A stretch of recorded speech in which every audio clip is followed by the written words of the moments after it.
Hello everyone, fellow human from all walks of life, all over the world. This is Cool Dudes, and for today's video guys, gusto ko lang mag-inspire na mga YouTuber, aspiring YouTuber, and then yung mga nag-YouTube niya na napakagandang platform ang YouTube para ma-develop yung skills mo, yung mga bagay na gusto mong i-develop sa buhay mo. Kasi initially when I was starting this vlog, ang dami kong takot na mabash, ang dami kong takot like magkamali, like hindi ako magustuhan ng mga tao. Pero later on, as I develop and grow my channel, natutunan ko na maging humble enough na it's okay lang na magkamali. Kasi at the end of the day, you will learn from it.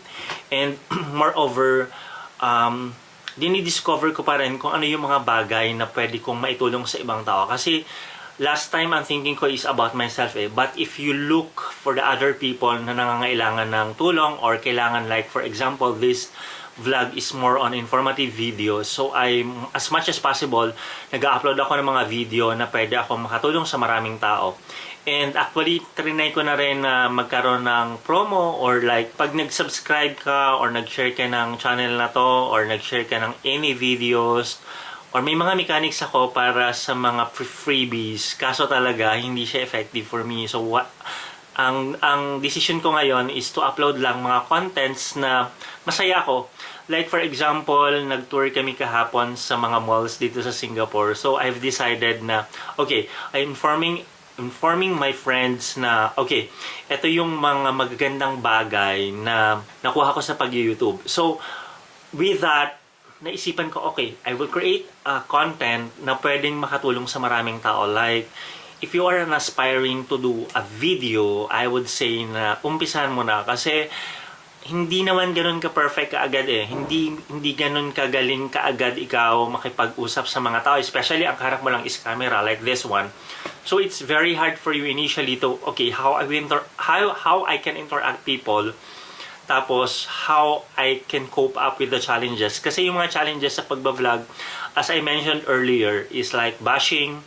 Minsan nagkakamali ka talaga, which is kung at the end of the day naman, kung i-check mo yung buong video, like 80 to 90%, accurate naman talaga yung mga information na binibitawan mo. Pero minsan, dahil minsan kinakabahan ka, so minsan nagkakaroon ng konting error. So, ang ginagawa ko na lang doon, naglalagay ako ng caption sa baba habang ini-edit ko. Tapos, pagdating naman sa bashing, siguro ang mga basher ko, nung nagsisimula ako until now, siguro nasa sa 4 or 5 lang. Initially, yung mga bashers ko is hindi ganun karami. So, nagpo-focus na lang ako dun sa mga taong natutulungan ko. Like, for example, nung nag-create ako ng how to pay PhilHealth using GCash. Kabadong-kabado ako noon, tapos nagbibuild nga ako ng negosyo namin ng kapatid ko. Tapos, nandun lang ako sa loob ng wax studio, waxing salon. Tapos parang sabi ko, for the sake na matulungan ko lang sila kahit hindi ako ganun ka spontaneous magsalita. So, ginawa ko yon out of fear na kinakabahan talaga ako. As in, kung mapapansin yung video na yun, hindi siya ganun ka-perfect. Pero nung time na yun kasi, wala pa talagang nakakapag-post online like any website na nagbibigay ng information kung paano mag-pay ng PhilHealth using GCash. So, as I grow now, I can impart to you na it's okay. It's okay to commit mistakes. It's okay na mabash. As long as hindi naman talaga tayo, wala tayong intention na masama for them. Pero kasi minsan, yung mga tao kasi is napaka-critical nilang maghanap ng mali sa mga tao. So, I respect their beliefs and opinions on that side. Hindi ko yan kontrolado, but I have a control to myself na whatever yung sinasabi yung negativity, hindi naman siya magre-reflect kung sino ako. It will reflect who you are. So, yun lang ang lagi kong iniisip. It is, pag lagi, ang mga tao kasi normally, naghahanap lagi siya, tayo, minsan ako din, pero pag nare-realize ko, ay, hindi na to maganda. Kasi, what you focus magnifies. What you focus expands. So kung ang focus mo lagi is, may mali, may hindi maganda, may pangit na attitude. So, later on, magnify siya, darami siya. But if you focus on blessings, if you focus on good things, it will be more to you. Kasi okay, let's say you believe in God. So, you believe also in yourself. Though sometimes we commit a mistake, then we ask God for help. So, with that, parang masasabi mo na I'm in the good path kasi I have a God who will guide me in a good path. Pero kung totaling, ang focus mo lang talaga is makasira ng iba or makapag-share ng negativity, I would say like sabi nga ni Eddie Garcia, yung negativity or hindi maganda, mag-stop na sa'yo. Let's share a positive world where peace, love, and joy will prosper. And kasi for me, the more kasi ikaw nagbibigay ng value sa ibang tao, the more ka rin nagiging valuable. And if your value goes up, your trust and worthy goes up. And if that's so, yung mga tao pupunta sa'yo, it's either bibili sa'yo, hihingi ng payo sa'yo, because lahat ng binibigay mo sa kanila is good things. So, ganun din sa pagbablog.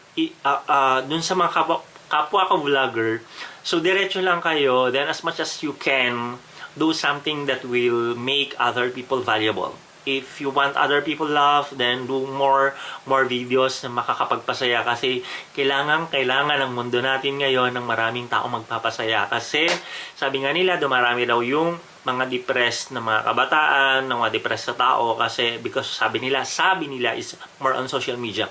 Because naniniwala rin ako, kasi pag negative kasi yung mindset mo at negative lahat yung nararamdaman mo and everything, ang maa-attract mo is puro negative. So kung na-realize mo, ay, nagiging negative na ako, nandito na ako sa kabilang side, maging mindful ka lang na next time, i-improve mo na yung sarili ko. I will no longer stay here. I will be out of this cycle and mapupunta ako sa positive side, which is magiging positibo ako. Yun, mindfulness. You need to be mindful of what you are doing, what you are speaking, what you are happy, what's your emotion.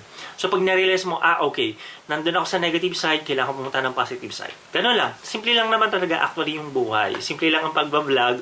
Minsan nagiging complex lang kasi yung ibang mga famous vlogger din, nakaka-experience sila na pagkaburaot, yung parang, ay, nababurnout ako kasi I want to give more. So, may advice yun sa mga tao na nauubusan ng good things, tapos yung emotion nila na pupunta sa negative emotions. Sa akin, I have this belief, you need to pour out more good things, more good emotions, more good connections, more good people to your life, para maging buo ka and then mag-overflow yung mga good things into your life. Money, time, relationship, and so on. Kung nag-uumapaw ka, yun lang yung kasi yung time na po pwedeng makapagbigay ka with other people. So kapag halimbawa na hindi ka nag-uumapaw at sabi mo, ay, sapat lang, tapos may nangailangan, so pag nagbigay ka dun sa kanila, so maubusan ka, darating yung time, magiging empty ka kasi kulang ka. So ang goal mo lagi dapat is maging puno ka at nag-uumapaw, para nang sa ganun mas masaya ka kasi meron ka for yourself and meron ka with other people. If for example lang, dumating ka sa point na wala ka talagang pwedeng maibigay, time, money, and everything, so you need to think na mag-overflow ka, kumbaga maparami yung time mo, maparami yung resources mo, and then pag sobrang dami na nun, doon talaga masasabi mo, okay, I can give more, I can help others more because I have more, I am full, I am overflowing.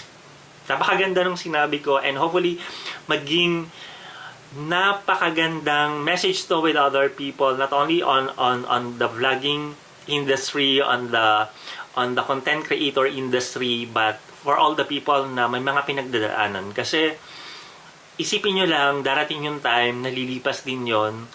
And kailangan mo lang talaga maging mindful, maging focus ka dun sa nangyayari sa'yo, and tanggapin mo and maging humble ka na you need other people. Okay? That's all for today, guys. Hopefully, nakatulong tong message na to, and hopefully, ma-share mo sa ibang taong nangangailangan, kasi we need to share more good things in life to make this world a better place to live. That's all for today. Always remember, God loves you and it's cool to be wise. Bye for now and see you in my next video. Bye-bye!